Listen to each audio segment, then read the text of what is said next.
What's up, guys? This is Mr. Eldridge, and in today's lesson, we begin looking at Unit 7 of the College Board Key Concepts.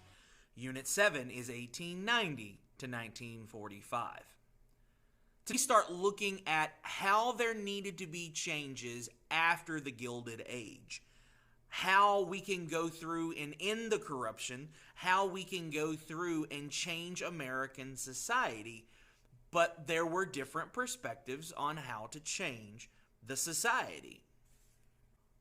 There were two different groups that were split on which level of liberalism needed to have this change. There were progressive liberals, and then there were classical liberals. Progressive liberals focused on individual liberty, as well as the concern for the perceivably needy and marginalized.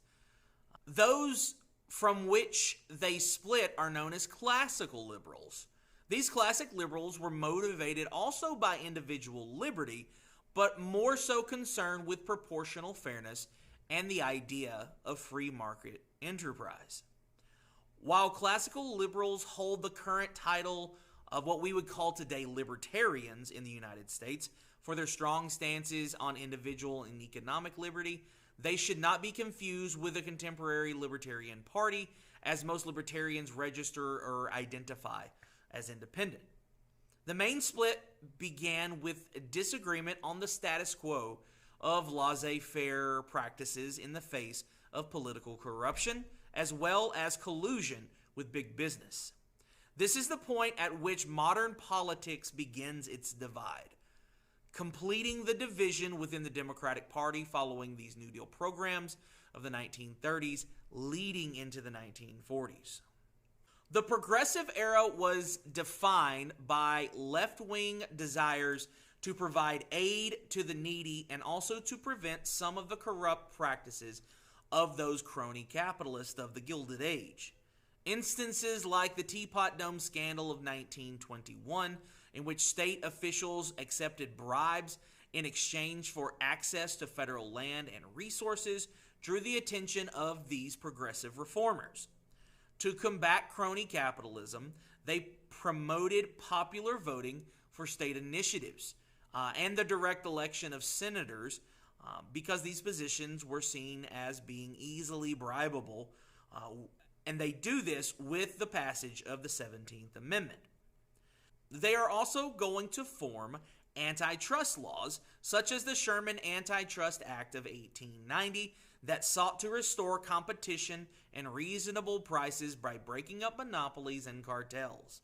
Much of these policies were spearheaded by Theodore Roosevelt in cooperation with Congress. It is important to know most progressive reformers were not opposed to free market enterprises and policies. They used government intervention to maintain competition in the market and to protect consumer health. Consumer health became a primary issue when journalists exposed some of the inhumane, dangerous, and unsanitary conditions in American factories. Upton Sinclair initiated this movement by infiltrating the meatpacking industry and cataloging their dangerous and unsanitary working conditions. His publication, The Jungle, exposed the miserable conditions of the workforce as well as the product's lack of quality, noting the presence of rats and rat feces in the meat product. Such journalists were known as muckrakers, and their publicizing of poor factory conditions gained notoriety.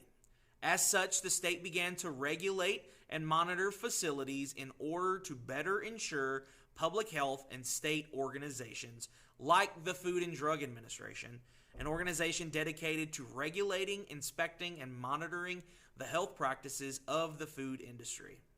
Additionally, protections and regulations began to limit hours and ban child labor after the establishment of the United States Department of Labor, an organization dedicated to promoting the welfare of job seekers, wage earners, and retirees by improving their working conditions, advancing opportunities for employment, and protecting their benefits and helping employers find workers. Such economic reforms and state intervention made progressives the official party of the working class, and also one that sought to promote social justice and female suffrage. Progressives also felt strongly about helping the perceivable downtrodden or oppressed, be they poor, minorities, women, etc., a concept embodied in the term social justice. To combat poverty, progressives established a federal income tax in hopes of taking some extra money from the rich to expand federal and state spending budgets for infrastructure with the passage of the 16th Amendment.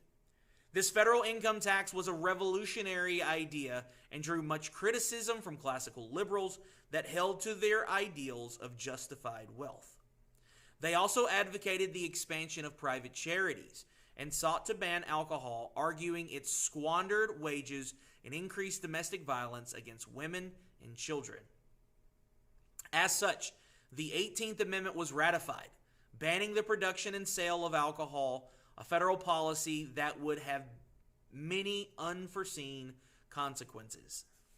Finally, while many of these policies appropriately moved towards the realization of American ideals on equality, the 18th Amendment quickly became troublesome. For example, rather than being regulated and taxed by the government, alcohol production and sales operated without supervision and generated no tax revenue. Additionally, competing bootleggers, those illegal producers of alcohol, violently competed for territory to sell their alcohol in secret bars known as speakeasies.